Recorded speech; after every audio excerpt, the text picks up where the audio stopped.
Hi there, good noon, and what's up? So, do you have any questions? Do you have any concerns about CMAT that I can help you with? If yes, then make sure that you use the chat box down below very liberally and share those questions, share those concerns with me. My name is Vikrant. I've been teaching CAT aspirants for 22 years now, and I am going to be your personal coach for all things related to English and communication.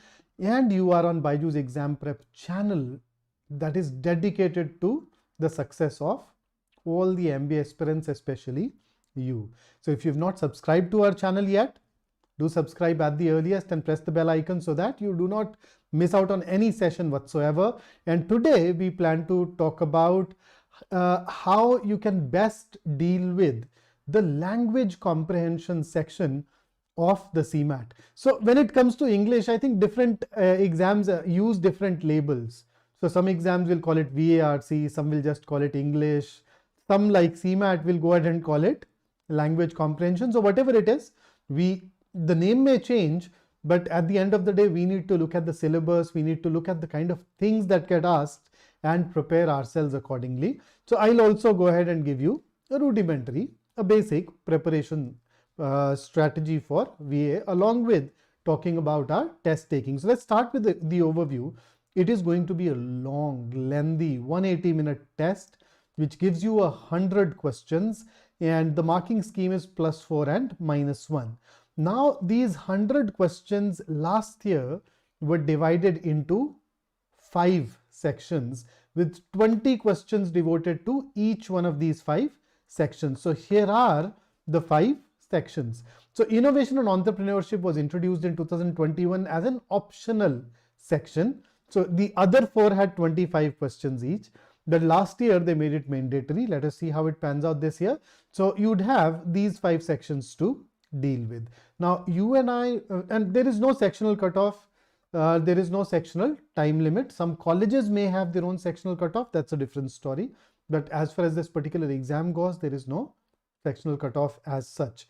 And if I dive deeper into language comprehension here, what is it that we get? So this happens to be one of those exams where the composition of the section has actually changed significantly if you look at just the last 3-4 years. So to that extent, I'd say it is an unpredictable exam because you do not know which area will get emphasized. But that said, we do know certain varieties that are more or less a constant. So we definitely get a lot of vocabulary based questions. So what kind of vocabulary based questions? You can get synonyms and antonyms, par for the course. You can get questions that are based on idiomatic expressions. So they may test your understanding of idioms, they may test your understanding of phrasal verbs. Then you have these questions built around confusibles. So you remember confusibles are basically 2 words that are very similar, and you are supposed to know the subtle differences that exist within those 2 very similar words. So the words can be similar because they are homophones, because they sound identical, or it need not be actually a pair of homophones. Let me give you another example. How about these 2 words? I want you to think over these. They're definitely not homophones. I think I'd need to write it again. So what is the difference between authentic and genuine? So you see that? So such things basically. So anybody who wants to give it a shot, authentic versus genuine, you can do that in the comment box. So you get confusibles, and then you can also get questions that test your spellings. So most of us end up typing, and whenever there is a misspelt word, we get that red line. So we know that we have gotten it wrong, but then in the exams, we don't have spell checkers, right? So you need to be good at spellings as well. So these are the kind of things that they can ask you. And what can you do in order to become better at vocabulary?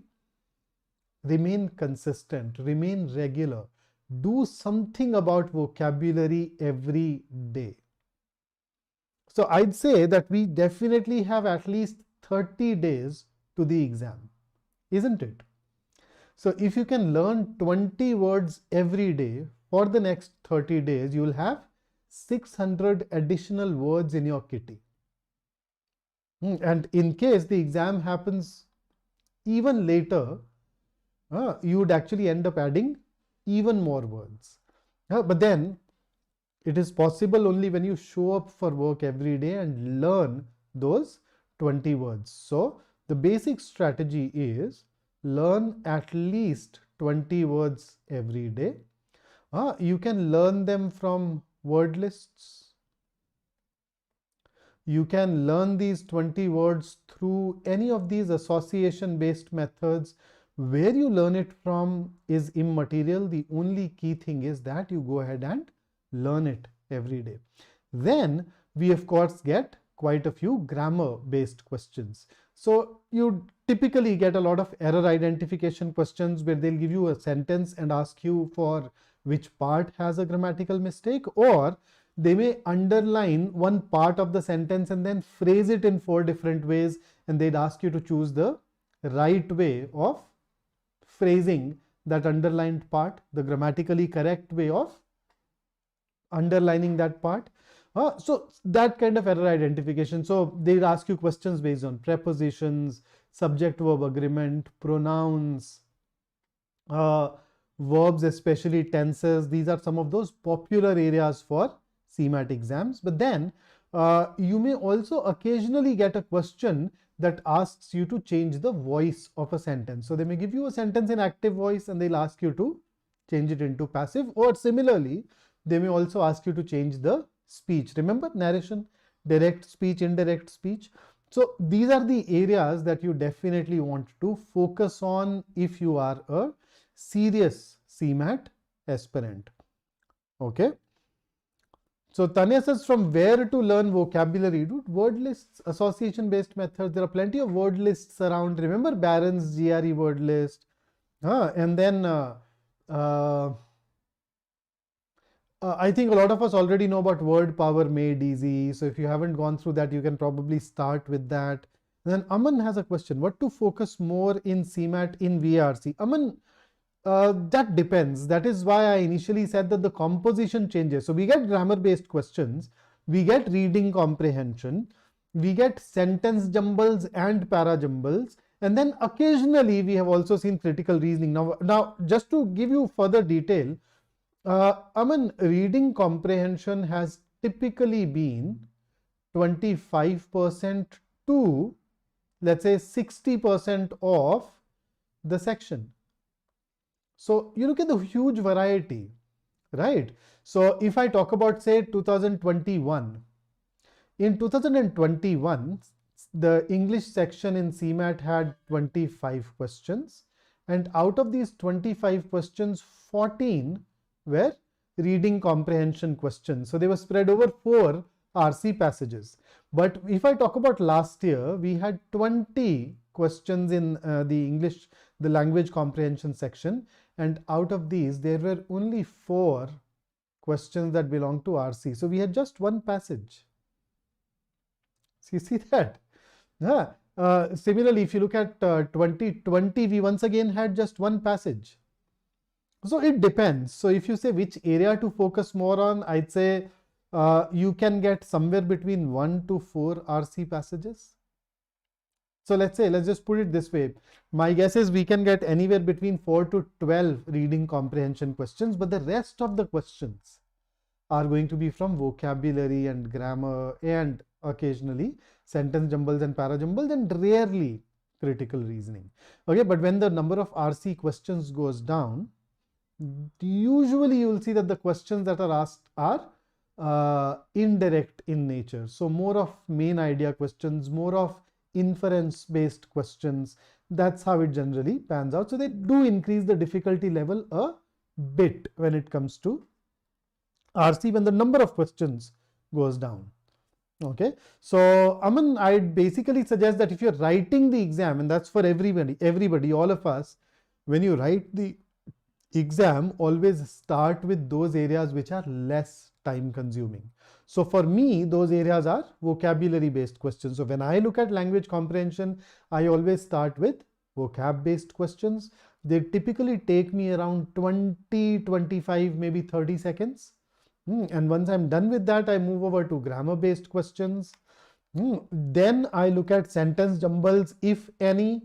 And thereafter, it all depends on you whether you want to get into RC, you want to get into para jumbles, you want to get into CR. In case the exam has critical reasoning, I prefer solving it before getting into reading comprehension. And my reason is pretty straightforward. It works for me, it may not work for you. Critical reasoning is like what? It is like a miniature RC, right? So I treat them as a warm-up question category. Even in the CAT, I solve para summary before I get into RC. In a way, para summary is what a mini RC, right? Where you just need to figure out or pick up the main idea. So I use them as warm-up. You may need that warm-up, you may not need that warm-up. It is entirely up to you. But that is how I typically approach. So I'll simply work with less time consuming to more time consuming questions. And then for RC, read newspapers? Not really. If you do read newspapers, will they help? Yes. But they usually do not give you the kind of subject variety that you really require to excel at reading comprehension. And as a result, you are better served by reading long form articles that belong to a wide range of areas. Right? So a newspaper would typically not give you long form articles except for the editorial page, and even there the kind of subject variety that you get is fairly limited. So I'm not very fond of using newspapers as a primary way to familiarize ourselves with the RC passages. But otherwise, if you do want to have my suggestion, read the Hindu or the Indian Express, and that should work. Okay. Business Maestro, that will actually take me beyond my area of speciality, but I will spend some time on it, and maybe in our next session together, I can give you some more inputs. So let us start with practicing some of these questions so that you know the level at which you are supposed to operate, right? So let's get cracking. Here is your first question on the screen. Choose the appropriate word for the following expression, and your time starts now. Go ahead and give it a shot.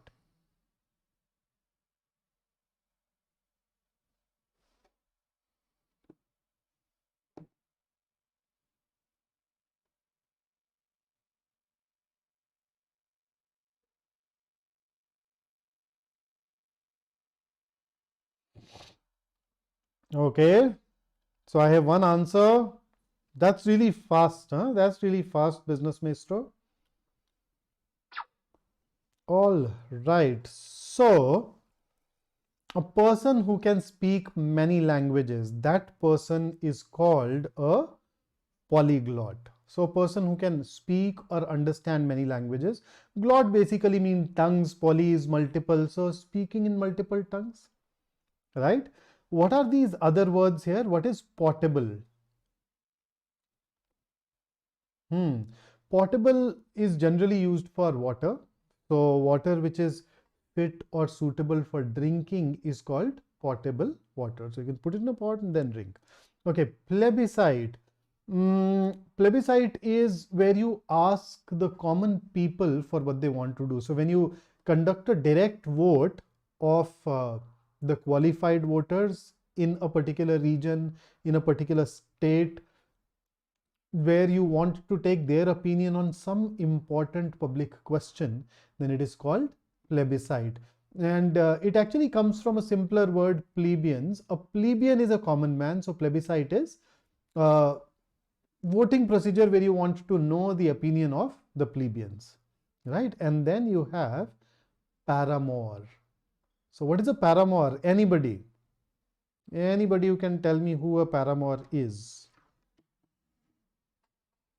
Come on, come on, come on. You know this word root, amor? Ama, emi, amo means love.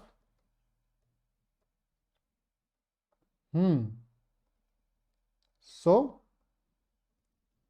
now that you know amor, you just need to guess what the meaning should be.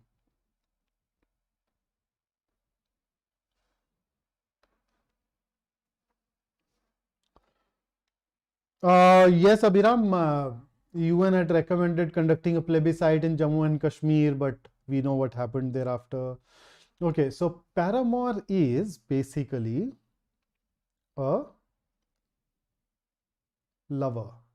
But then let us add a bit more to it. Okay, a secret lover. So you realize you are already in a committed relationship, and then you also happen to have this another person on the side that you are involved with.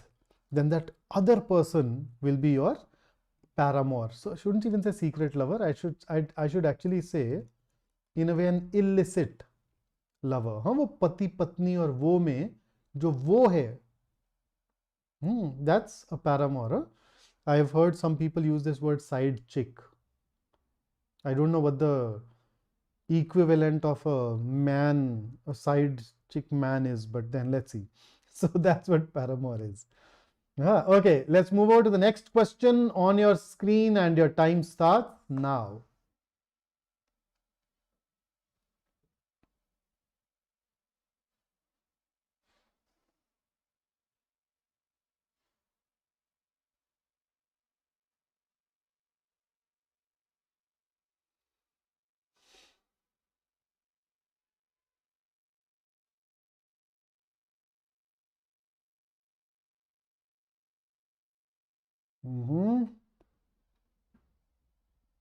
And there you go. So time is over. Anybody who deserves blame for an offense or crime is called a person who is culpable. So culp or culpa as a root word basically means sin or blame. So the word culprit comes from it, exculpate, inculpate, all of those words actually come from this root word. Then who's a hedonist? A hedonist is a person who basically lives a life devoted to sensory pleasures, physical pleasures. You know, he'd love to enjoy the finer things in life. So when I think of hedonist, I generally think of somebody like Vijay Mallya. Okay, then misanthrope. Misanthrope is somebody who hates the mankind. So anthropos is humans, mankind. Misin as a root word means hatred. So misanthrope is somebody who hates the humans, hates the entire mankind. Can you tell me the correct word for somebody who hates women? And then you have regicide. Regicide, side is kill, reg is king. So regicide is to kill a king.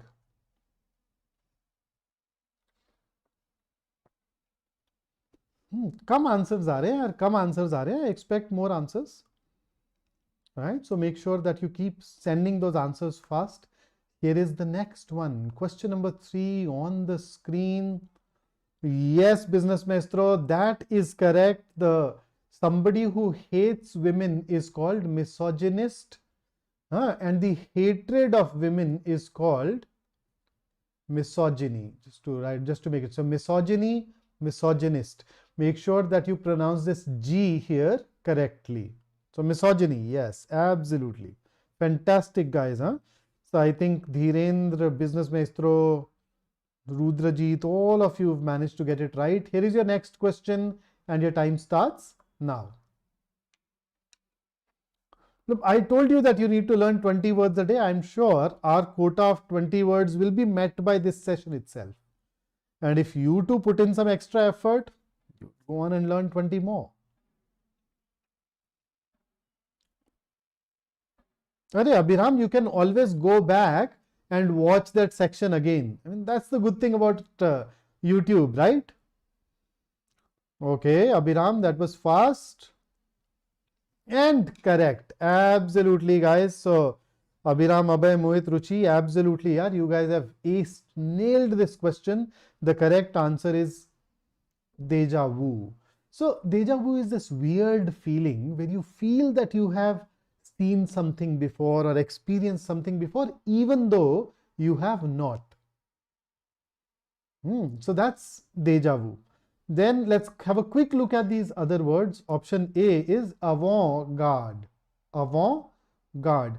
Avant-garde is normally used for those artists that are, like, extremely original and ahead of their times. Their style, their method, their techniques, in fact, go on to influence all those who come after. So, new and experimental ideas or methods in the world of art, music, literature. So those artists who use the such things, they are known as the avant-garde. Then you have bon appetit. Bon appetit is French for good food, good meal. So it is used as a greeting, where if somebody sits down to eat and you say bon appetit, you're basically saying enjoy your meal or have a nice meal. And then similarly, bon voyage is have a nice journey, have a good journey. So it's another greeting that you use when you see someone off. And then we've already looked at deja vu, so let's skip that. So here comes the next one. Manifestation. Yeah, I'd generally say that a safe score for MA in HR and labor relations will be, HRM and labor relations will be around 74, 75. But it all depends on the difficulty level of the exam, really. Okay. Here is the next question on your screen now this time around. So the first three questions were basically about one word substitution. And now I'm going to test your understanding of idiomatic expressions. So your time starts now. Let's see.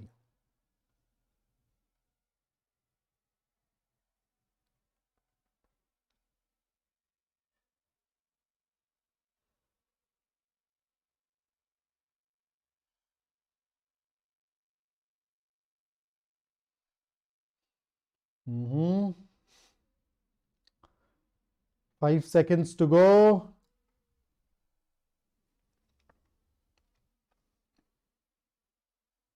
So I think we all know that jaundice basically refers to a disease, an illness where one of the telltale signs is that your eyes look pale yellow. Now, when we use it as an idiom, then it basically means to be prejudiced, to be biased. So in a way, your eyes are yellow, so everything appears yellow to you.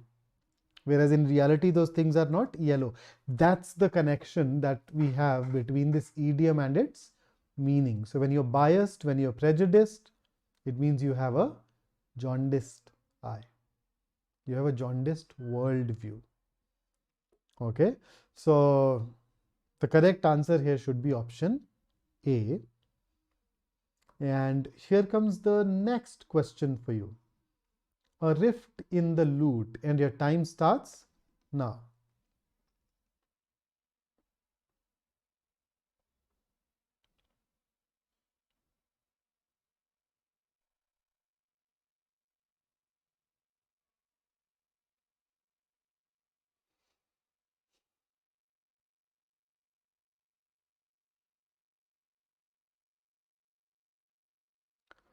Okay, 5 seconds to go. Now, the meaning here is pretty close to the literal meaning. So, the answer here is D. So, lute is basically a musical instrument that resembles a guitar. I mean, the guitar, the banjo, no, I shouldn't say banjo, but the guitar. What is that mini guitar called, yaar? Why am I forgetting that? Damn. Ukulele. All of these stringed instruments are considered to be a part of the lute family, but lute is slightly different in the sense that it has a main body, then it has a neck, but then the neck also eventually turns at 90 degrees. right? So so this kind of a stringed instrument is a lute. So a rift in the lute basically means that there is disharmony within the group. Okay, disharmony between different persons. So that is why option D. Business maestro, I wouldn't say exactly literal because lute, right? So anyhow, next question where I take you into the worlds of synonyms and antonyms now. So the opposite of the word laxity, your time starts now.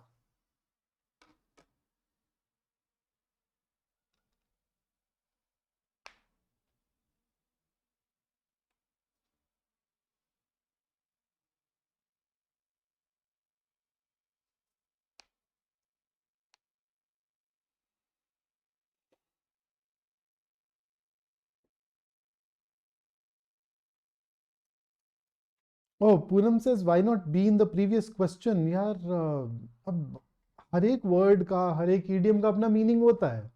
अब जो meaning होता है it's a knowledge based thing, right? It is not a logic driven thing. So we either know that meaning or we do not. So it's more about knowledge, yaar. How do I answer a why question to a vocabulary? I'll in fact give you an example. Uh, have you ever seen a grapefruit? Google it thereafter. A grapefruit looks a lot like a santra or a mosambi. Okay, it looks a lot like orange or quinoa. Hmm. But that's a little weird. I mean, grape is so small and oranges are fairly large. So why do we call it a grapefruit? I often feel that logically a grapefruit, if you want to give it a word, you should call it a super lemon. So you have lemons and then make the size bigger and you get these other orange and quinoa kind of things. So I mean, logically, if you leave it to me, I'd name it super lemon, but then that's not how it works, right? If they call it a grapefruit, they call it a grapefruit, right? So that's how it is. Okay, so coming back to this particular question now, I got involved with answering this other question that got asked. The correct answer here is D, vigilance, and the reason is laxity means lack of strictness or care. Dhilai. Now, resurrection is the act of rising from the dead. Renewal, to make something new again. Omission is something or someone that has been left out, something that has been excluded, whereas vigilance means the action of or the state of keeping careful watch so that you can avoid possible danger, possible difficulties, possible corruption. So laxity, you're not paying enough attention. No strictness, no care. In vigilance, there is a lot of strictness, there is a lot of care, and that is why vigilance should be termed as the opposite of it. Then Rajiv, congratulations Rajiv. I don't know which under 19 team you've been selected in, but that's absolutely fantastic. And then क्या college जाना जरूरी है, मतलब कि क्या studies continue करूं? Rajiv, all said and done, you realize athletes generally do not have a long career.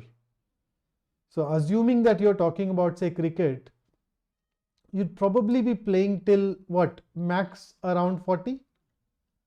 It's rare to have sports person beyond this age. Most of them would in fact typically retire at around 36, 37. So when you want to have that second innings of your career, whatever you've learned academically can definitely add value. Okay. So if possible, continue your studying.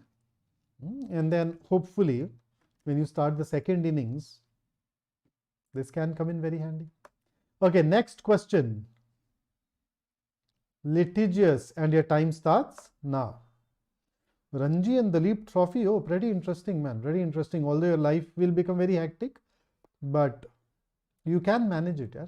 Just take out 1 hour every day for studying, and I'm sure you'd be able to achieve a fair bit there as well.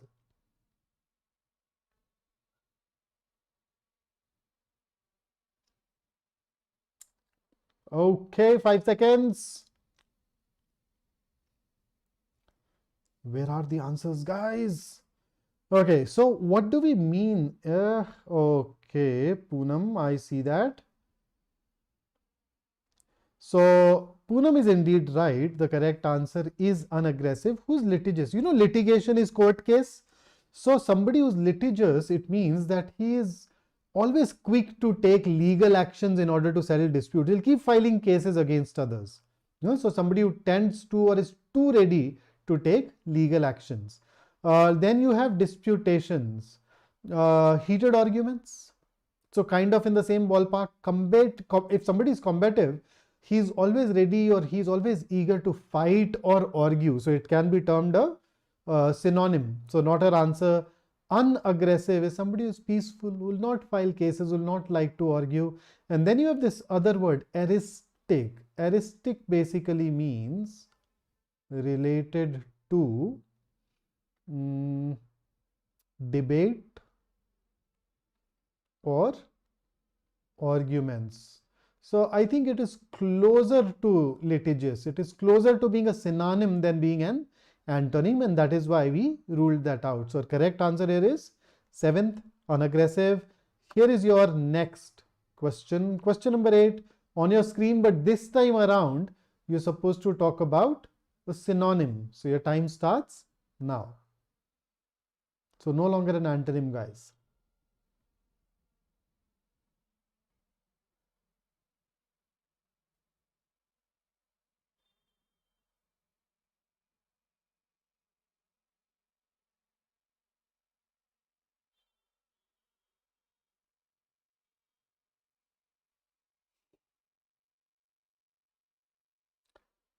Three, 2, 1, and go. So what is the meaning of forthright?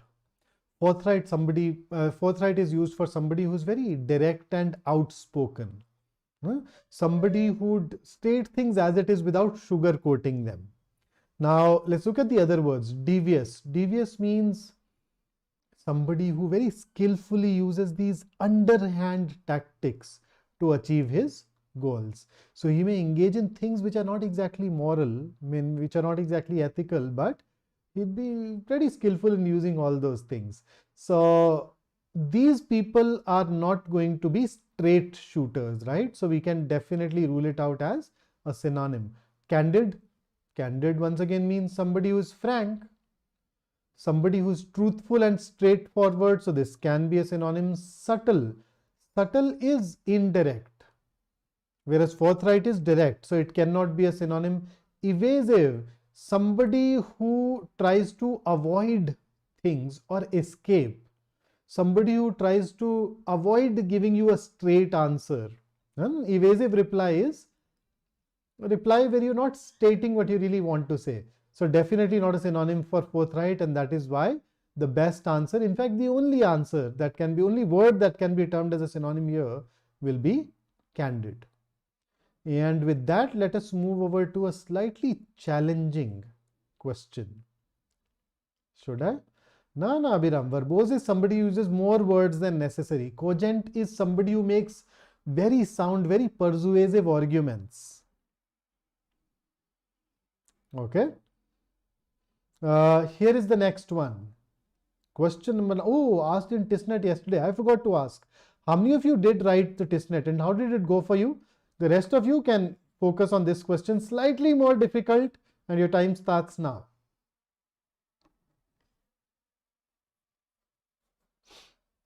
Question number 9.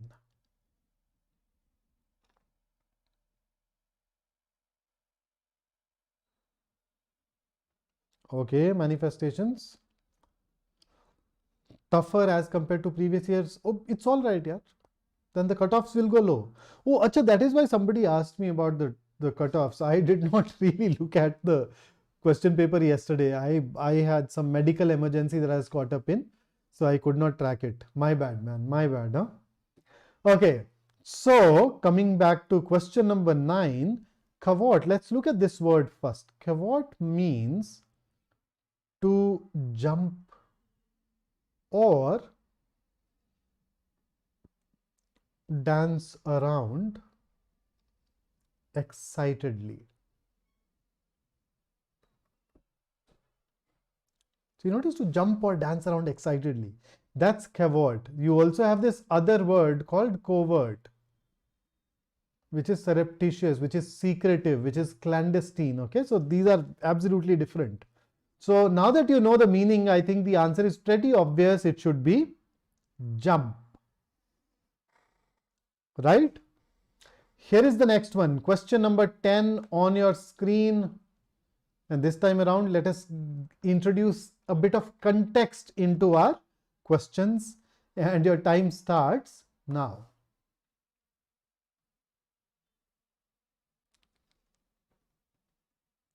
The previous question did turn out to be difficult for a lot of us, but then we learned a new word, cavort.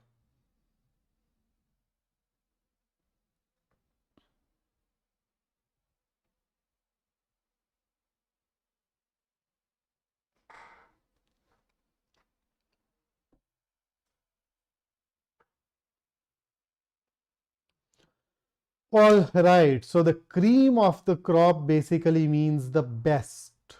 And the word that is, or the option that is closest to that idea is option B, the best in the field. Right? So it's an idiom, and that's the meaning of it. And oh, I think a lot of you have actually managed to get this one right. Here is the next question for you. And your time starts now. Another question that tests your understanding of idiomatic expressions.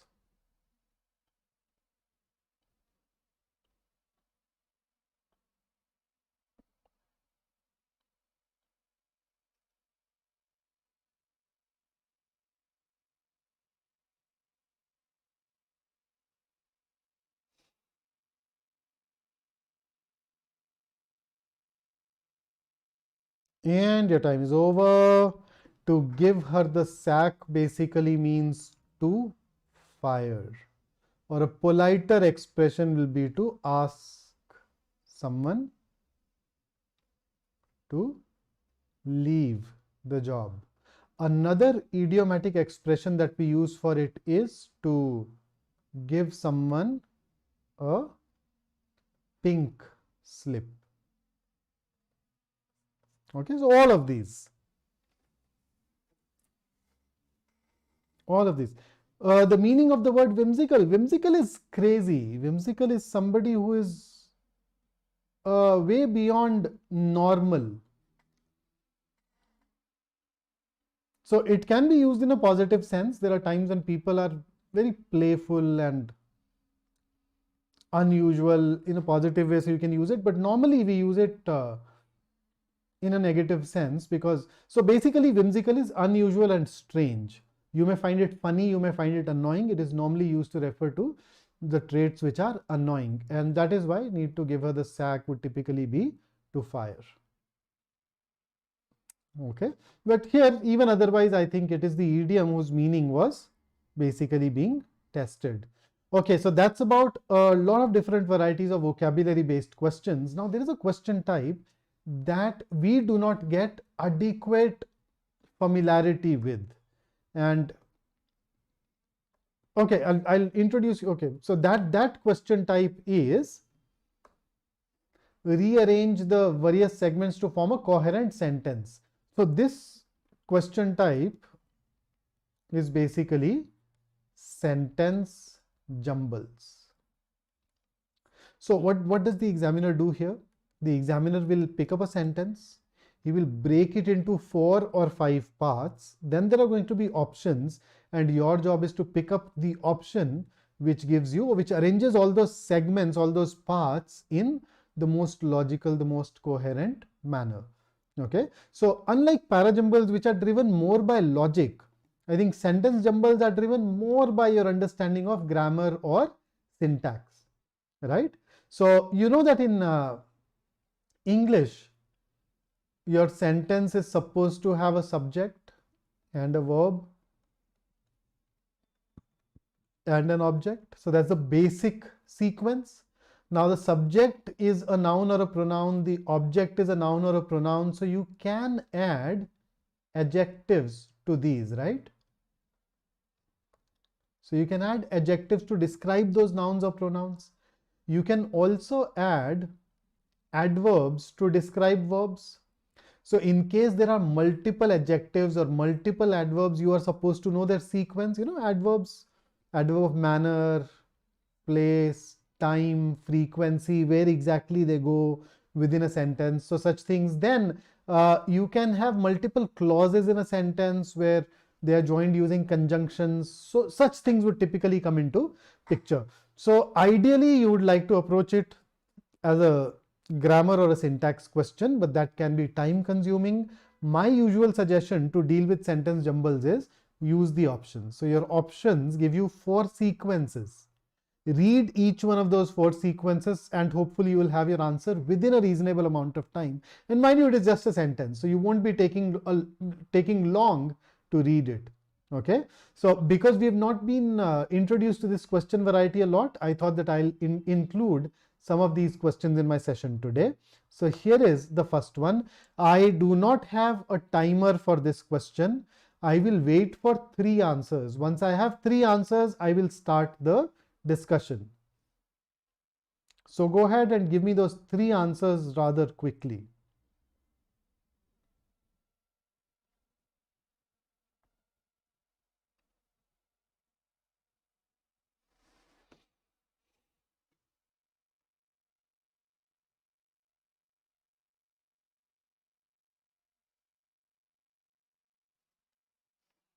Okay, I think I'm covering some of the options, so I'll just move away.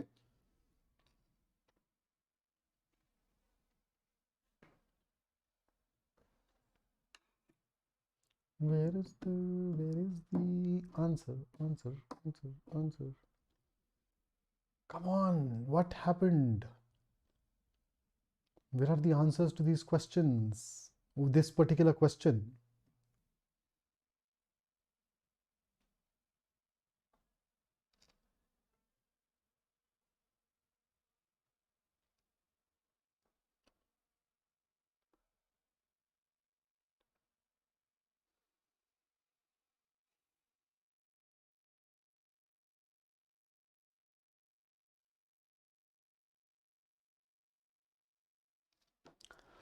If we pick up B, we'll actually struggle with this triad EAD.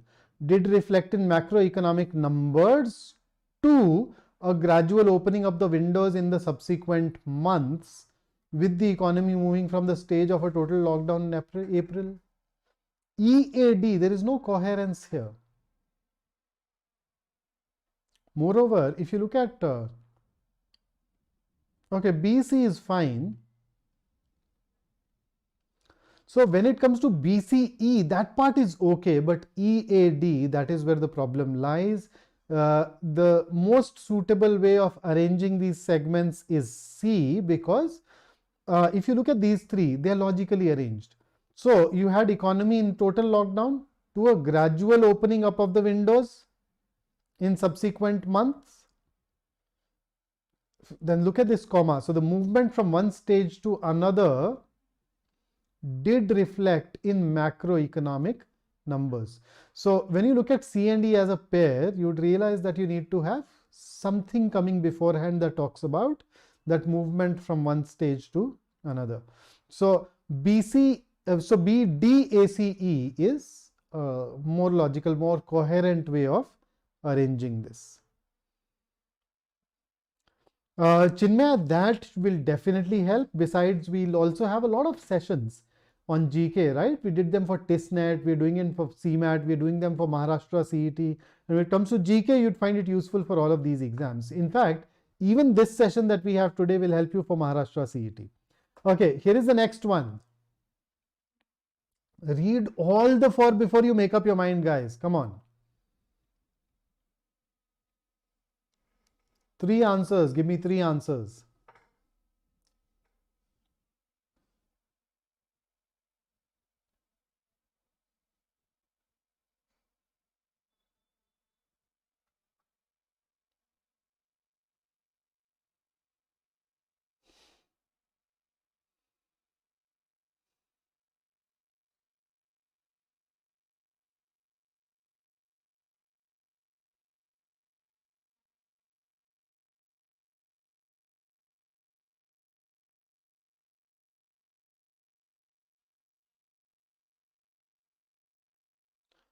Answers, answers, answers.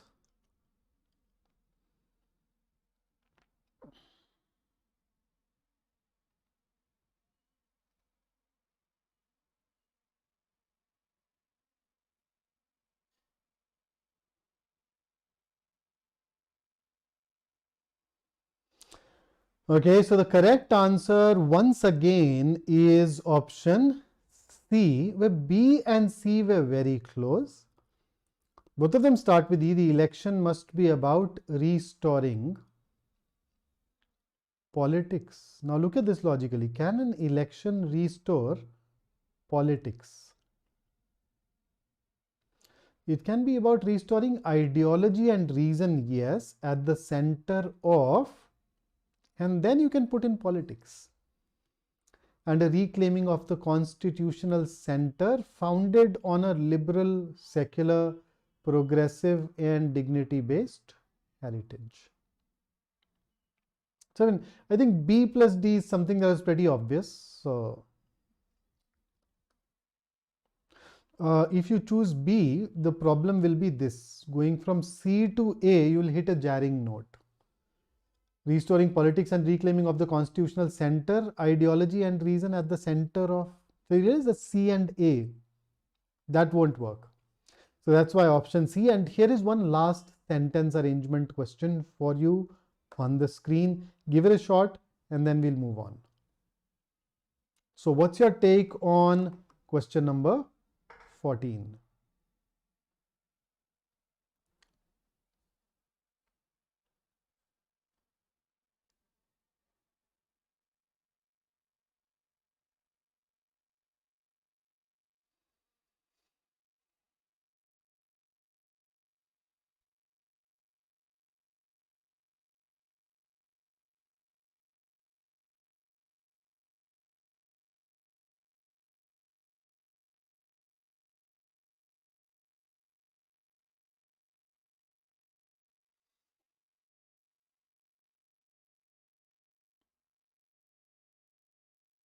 Okay, that's quick, Abhay. That's quick. That's great. So I think we can very readily see that ED has to be there as part of our answer. So A and B are definitely not in.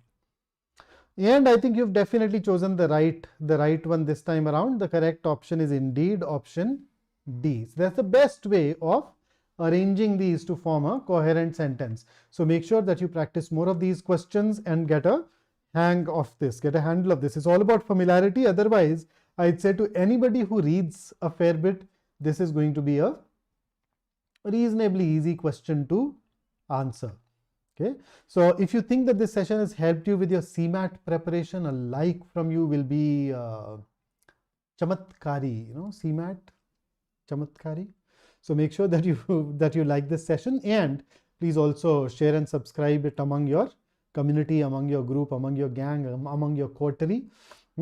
And we already have started our CAT 23 program. Multiple batches are running, new batches are also available. So those of you who are preparing for CAT 23, do consider joining it. And we'd have our scholarship test on 4th of March. So make sure that you spread the word around, and so that people in your circle, your network can benefit from it. And then on 28th of February, we have this session that talks about the virtues of MBA. So those of you who have not decided on MBA yet can definitely consider this. We are wherever you are, so make sure that you follow us at all of these places. And here is the last thought that I want to leave you with. Attitude is a choice, happiness is a choice, optimism is a choice, kindness is a choice, giving is a choice, respect is a choice. Whatever choices you make makes you. So choose wisely. In every living moment, you have this decision. And if you keep on choosing wisely, if you keep on taking the right call, you'll be able to transform your life. So that is it from me today. Don't forget to like, share and subscribe. And I look forward to meeting you really soon in our next session together. Until then, stay safe, stay focused, stay in touch. Have a great time. See you.